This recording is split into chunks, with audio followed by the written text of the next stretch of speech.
Let's just also get you the Tibet policy bill that was hugely popular in the US Congress and was the one voice of one nation, showing the US stands behind the people of Tibet. The US House Foreign Affairs Committee Chair Michael McCaul, who was leading the delegation that has met with Dalai Lama in Dharamshala, has spoken to my colleague Vishal, saying that Tibet was never a part of China. That's just a lie.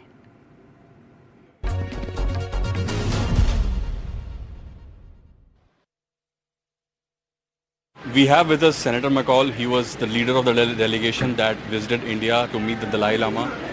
We will ask him a few questions. Do you think the visit was successful, Mr. McCaul? I think it was a great success in terms of the Tibetan people in Dharamshala who welcomed us with very warm hearts. It was a great sign, a showing of support from the American people to Tibetans. Even though their land has been taken by Communist China, their spirit still survives. And our meeting with the Dalai Lama was very strong, very positive. So what is your message to China now that you must have heard they have commented on your visit? What is your message to them?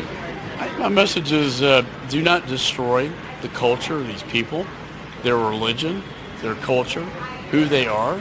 Every people and country have the right to self-determination.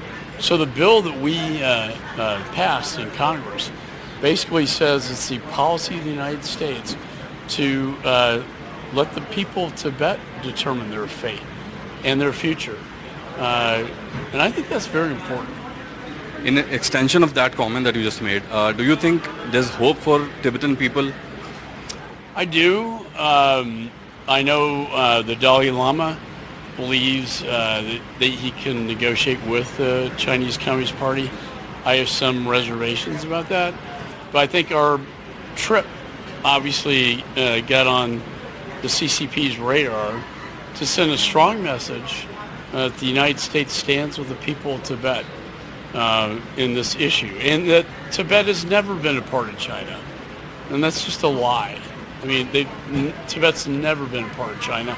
I think the CCP sends the disinformation, which is in our bill as well, to appoint a representative to deal with the disinformation that spread the lie that Tibet was never an independent nation, which it has been. Since it was a bipartisan visit, how do you think both the parties got together on this contentious topic?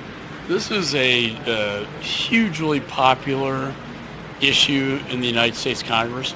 It passed bipartisan, unanimously out of committee, unanimously on the House floor and Senate, and the president's getting ready to sign it. So I think this sends a really one voice with one nation, the United States of America, behind the people of Tibet. We heard from these two young women who escaped the Chinese prisons that they were put in because they were simply trying to flee the oppression in Tibet. It was a very strong and powerful story about the abuses by the Chinese Communist Party, whether it's the Uyghur Muslims or the Tibetans. Human rights are very important to the people of the United States, and that's why we stand with Tibet. Thanks a lot for speaking with us, Mr. McCaul. Thank you.